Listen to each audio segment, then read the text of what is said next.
आज का हमारा नया मौजू है सॉवरेनिटी, जिसे उर्दू ज़बान में इक़्तिदार आला कहा जाता है। तो आज सॉवरेनिटी पर बात होगी और ये रियासत का चौथा लाजमी जुज़ है, the most important topic of political science, and I am Mohammad Nawaz, political scientist. जी, तो देखते हैं सॉवरेनिटी के बारे में इस एपिसोड में क्या है। Sovereignty is that feature of state by virtue of which it stands superior to all other human associations. इससे मुराद ये है कि इंसान जो है उसने अपनी मुख्तलिफ ज़रूरियात की तकमील के लिए बेशुमार एसोसिएशंस बना रखी हैं। उसमें सोशल एसोसिएशंस हैं, इकोनॉमिक हैं, कल्चरल हैं, बहुत सारी पॉलिटिकल एसोसिएशंस भी हैं। तो बहुत सारी एसोसिएशंस जो हैं इंसान ने अपनी ज़रूरियात की तकमील के लिए और अपने जो उसके जो प्रॉब्लम्स हैं उनको सॉल्व करने के लिए बहुत सारी एसोसिएशंस बना रखी हैं। और सॉवरेनिटी जो है ये बेसिकली इंसान ने जो रियासत का अदारा तख्लीक किया है, सॉवरेनिटी उसकी खसूसियत है, उसका सबसे अहम जो है वो फ़ीचर है। तो sovereignty is that feature of state, तो ये रियासत का फ़ीचर है। यानी रियासत के अलावा जितनी भी दीगर एसोसिएशंस इंसान ने कायम की है, जैसे फैमिली है, कम्युनिटी है और बहुत सारी इकोनॉमिक एंड सोशल इंस्टीट्यूशंस हैं, जितने भी उनमें से किसी को भी सॉवरेनिटी हासिल नहीं है। Sovereignty is that feature of state. तो पहली बात डियर स्टूडेंट्स, ये बात जो है वो आपने जहन में रखनी है कि ये रियासत का फ़ीचर है, by virtue of which it stands superior to all other human associations। तो ये रियासत की वो खसूसियत है जिसकी वजह से रियासत को बाकी तमाम अदारों पर, तमाम एसोसिएशंस पर, तमाम अफराद पर, जितनी भी ऑर्गेनाइजेशंस हैं, सब के ऊपर जो है रियासत को बरतरी हासिल होती है। जिस खसूसियत की वजह से रियासत को दीगर तमाम इंसानी अदारों पर फ़ौक़ियत और बरतरी हासिल है, that feature is called sovereignty. तो आपको पता चलेगा कि सॉवरेनिटी रियासत की जो है खसूसियत है। तो इसमें मज़ीद कुछ बातें जो हैं मैं आपको क्लियर कर देता हूँ कि सॉवरेनिटी के लिए उर्दू ज़बान में इक़्तिदार आला की इस्तिलाह इस्तेमाल की जाती है। इक़्तिदार जो है वो अरबी ज़बान का लफ्ज़ है और जिसका मैंने है ताकत या हुकूमत, और आला जो है उससे मुराद है सुप्रीम, यानी सुपरलेटिव डिग्री है। इक़्तिदार आला से मुराद है सबसे बड़ी ताकत। तो इक़्तिदार आला का जो लफ्ज़ी तर्जुमा है सबसे बड़ी ताकत, तो ये अरबी ज़बान की इस्तिलाह है इक़्तिदार, और इसके मानी है ताकतवर होना, साहिब इख्तियार होना, हुकूमत हासिल करना, और आला का मतलब है सुप्रीम। तो इससे मुराद ये होगा कि इक़्तिदार आला से मुराद सबसे बड़ी ताकत है, और ये किसकी सबसे बड़ी ताकत है? रियासत की सबसे बड़ी ताकत है।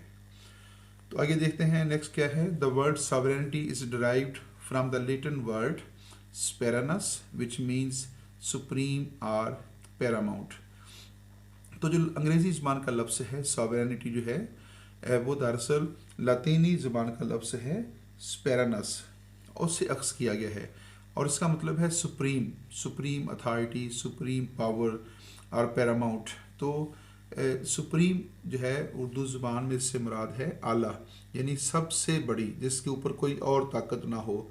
सुप्रीम अथॉरिटी जस्ट लाइक जिस तरह हम सुप्रीम कोर्ट का लफ्ज़ बोलते हैं, सुप्रीम कोर्ट, यानी सुप्रीम कोर्ट जो है सबसे बड़ी अदालत होती है रियासत की, उसके ऊपर कोई और अदालत नहीं होती। जस्ट लाइक जो है, तो जो स्पेरानस है डेट मीन्स सुप्रीम, सबसे बड़ी, सबसे ताकतवर। तो ये सॉवरेनिटी जो है ये बेसिकली सुप्रीम पावर है। किसकी सुप्रीम पावर है? ये लास्ट जो स्लाइड था उसमें हम डिस्कस कर चुके हैं कि ये रियासत की सबसे बड़ी ताकत है। इसके अलावा इसको इस तरह भी डिफाइन किया जा सकता है कि sovereignty is the fourth essential element of the state.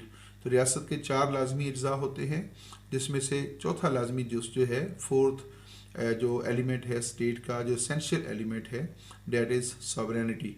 तो सॉवरेनिटी के बगैर जो है रियासत का कोई तस्वर नहीं है। तो रियासत के अलावा कोई और अदारा, कोई और एसोसिएशन, कोई और ऑर्गेनाइजेशन जो है वो सॉवरेनिटी की मालिक नहीं होती। नेक्स्ट देखते हैं, in technical form the term sovereignty was first used in 16th century.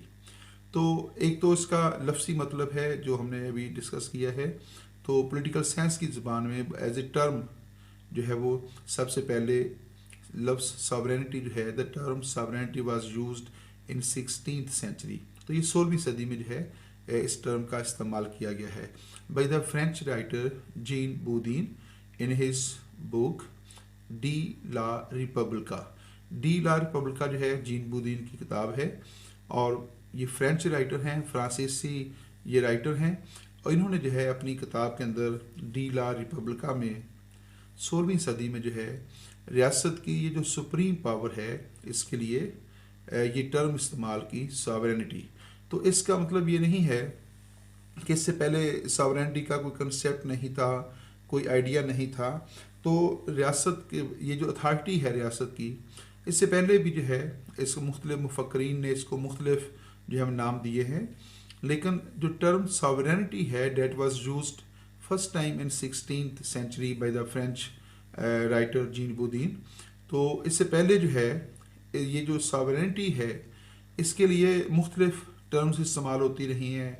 बाज़ लोग इसको सुप्रीम पावर कहते रहे हैं, बाज़ लोग इसको सुपर पावर कहते रहे हैं, highest power of the state जो है वो कहा जाता रहा है। तो इसके लिए मुख्तलिफ टर्म्स इस्तेमाल होती रही हैं, लेकिन जीन बूदीन ने जो है जब 16th सेंचुरी के अंदर ये टर्म इस्तेमाल की, तो उसके बाद ये टर्म जो है दुनिया भर के जो पॉलिटिकल स्कॉलर्स जो थे, जो थिंकर्स हैं, जो राइटर्स हैं, तो ये उनकी हाँ मकबूल हो गई। तो आज दुनिया भर के अंदर जो है रियासत की ये जो सबसे बड़ी ताकत है, जो सुप्रीम पावर है, डेट इज़ कॉल्ड सॉवरेनिटी। जी अकॉर्डिंग टू जीन बूदीन, तो जीन बूदीन जो है उसने इसकी डेफिनेशन भी की है, sovereignty is the supreme power of state over citizens and subjects unrestrained by law। Jean Bodin का कहना यह है कि sovereignty is the supreme power of state. बहुत क्लियर बात है, इसमें कोई जो है वो इबहाम नहीं है।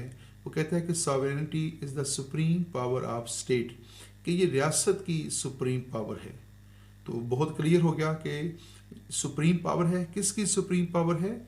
स्टेट की सुप्रीम पावर है, गवर्नमेंट की नहीं है, किसी फर्द की नहीं है, किसी और एसोसिएशन की नहीं है।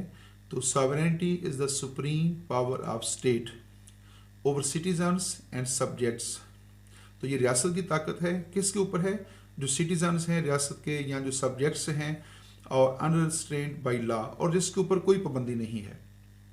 यानी रियासत जो है वो बजाते खुद जो है वो इसकी पाबंदियों से आज़ाद है, मावरा है।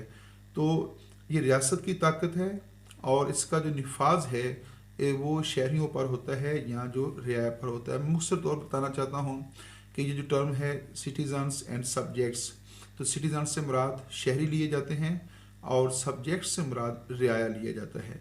सिटीजन्स से मुराद किसी रियासत के वो बशिंदे होते हैं जिन्हें पॉलिटिकल राइट्स हासिल होते हैं, और सब्जेक्ट्स से मुराद किसी रियासत के वो बशिंदे होते हैं जिन्हें पॉलिटिकल राइट्स यानी सियासी हकूक़ हासिल नहीं होते।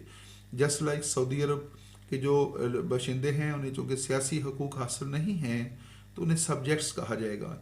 या किसी मुल्क में अगर बादशाहत है, या पुराने ज़मानों में बादशाहत का दौर होता था, तो उस वक़्त जो उन रियासतों के बशिंदे थे दे वर कॉल्ड सब्जेक्ट्स।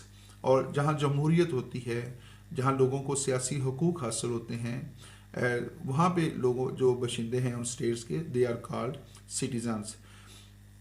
तो ये रियासत की ताकत है, और इसके ऊपर, इस ताकत के ऊपर, यानी रियासत की इस आला और बरतर जो सुप्रीम पावर है, इसके ऊपर कोई पाबंदी नहीं लगाई जा सकती। The idea of sovereignty goes back to the Aristotle who says it as the supreme power of the state. यानी ये जो सॉवरेनिटी का जो कंसेप्ट है, अगर जो हमने यहाँ पढ़ा कि सबसे पहले the term sovereignty was used by the Jean Bodin in the 16th century, लेकिन ये ख्याल रखना चाहिए कि इससे पहले जो है मुख्तलिफ मुफक्रीन जो हैं वो इस टर्म का इस्तेमाल करते रहे हैं। लेकिन ये जो रियासत की जो ताकत है, जिसको आज सॉवरेनिटी कहा जाता है, ज़माना कदीम में जो है, मसलन एरिस्टाटल जो है वो इसको supreme power of the state कहता था, जिसे आज के दौर में जीन बुद्दीन के दौर से आज के दौर तक सॉवरेनिटी कहा जा रहा है। The Plato concept of philosopher king has all the attributes of sovereignty। और जो प्लेटो है, जो अफलातून है, उसने भी जो फिलासफर किंग का कंसेप्ट दिया है, उसमें भी सॉवरेनिटी की तमाम खसूसियात जो हैं वो पाई जाती हैं। तो ये जो कदीम यूनान से जो है, जब से पॉलिटिकल साइंस के इल्म का आगाज़ हुआ है और सिटी स्टेट्स का कंसेप्ट जो था, उस दौर में भी जो सॉवरेनिटी का कंसेप्ट है वो वहाँ से जो है वो मौजूद है। Sovereignty is that supreme power of the state by virtue of which, number one, it makes laws, number two, enforces laws effectively, and number three है can punish its violation, और लास्ट है provide justice। बहुत simple मफहूम यहाँ पे वाज़ी हो जाता है। Sovereignty is that supreme power of the state। Sovereignty जो है ये रियासत की वो सुप्रीम पावर है, रियासत की वो जो आला तरीन ताकत है, बाई विर्चू ऑफ विच, जिसके ज़रिए इट मेक्स लॉस, रियासत कानून बनाती है। नंबर टू, इन्फोर्सिस लॉस इफेक्टिवली, और अपने ही बनाए हुए कवानीन को मौसर तरीके से इफेक्टिवली नाफिज करती है। और कैन पनिश इट्स वायलेशन, और जो लोग उन कवानीन की खिलाफवर्जी करते हैं जिन्हें रियासत नाफिज करती है, उनको सज़ा देती है। और प्रोवाइड जस्टिस, और इंसाफ फराहम करती है।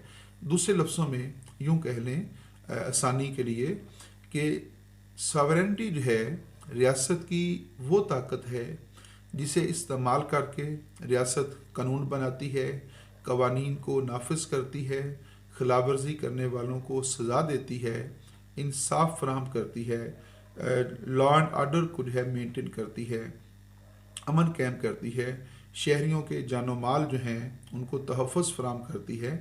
तो जिस ताकत को इस्तेमाल करके रियासत ये फ़रज़ सर अंजाम देती है, that supreme power is called sovereignty. There are two aspects of sovereignty. ये एक नया टॉपिक है, aspects of sovereignty. There are two aspects of sovereignty. Number one है internal sovereignty, and number two है एक्सटर्नल सॉवरेनिटी।